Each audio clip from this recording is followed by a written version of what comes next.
जब हमारे टीचर्स कहते थे कि 75% अटेंडेंस अनिवार्य है तो हमारे बच्चों को मजाक लगता था। लेकिन आज सीबीएसई ने एक आदेश पारित किया है जो कि आपके स्क्रीन पर आ रहा है, आप देखिएगा, जिसमें उसने साफ और स्पष्ट शब्दों में कहा है कि जितने भी बच्चे हैं उनकी उपस्थिति 75% होनी चाहिए, तभी वो आगे का एग्जाम दे पाएंगे। आपके स्क्रीन पर है, आप इसको पढ़िएगा ध्यान से।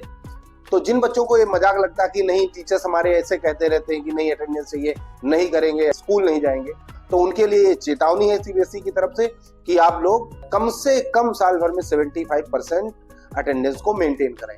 और दूसरी चीज, सीबीएसई ने दूसरी गाइडलाइन जारी की है जो कि हमारे टीचर्स के लिए है। जिन टीचर्स को लगता था कि नहीं ठीक है हम इधर से रिवीजन करा देंगे, उधर से रिवीजन करा देंगे, एनसीईआरटी तो ऐसे ही है, उनके लिए स्पष्ट शब्दों में सीबीएसई ने कहा है कि आपको सारा फोकस एनसीईआरटी क्वेश्चंस है उनको रिवाइज करने पर फोकस करना है, क्योंकि क्वेश्चंस जो भी बनते हैं एनसीईआरटी बुक्स को ही ध्यान में रखकर बनाए जाते हैं।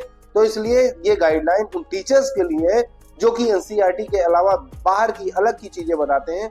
उनको एनसीईआरटी ने साफ मैसेज दिया है कि आप अपने क्वेश्चंस, अपने रिवीजन जो भी कराना है वो एनसीईआरटी चैप्टर को और उसके क्वेश्चंस को ध्यान में रखकर कराए, इधर उधर की बातों पर ध्यान ना दें, जिससे कि बच्चों के मार्क्स गड़बड़ ना हो।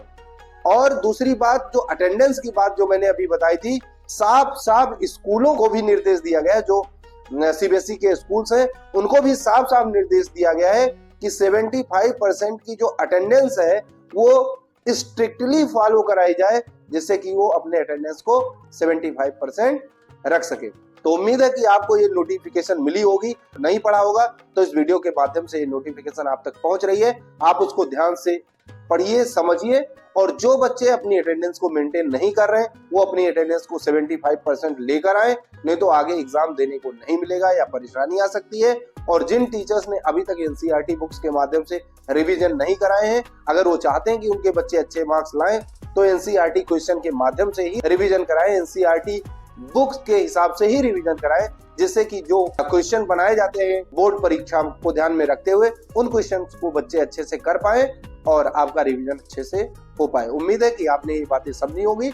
इस चैनल को लाइक करिए, सब्सक्राइब करिए और इस चैनल को और आगे बढ़ाइए ऐसी ही जानकारी प्राप्त करने के लिए। मिलते हैं अगले वीडियो में, तब तक के लिए जय हिंद, जय भारत।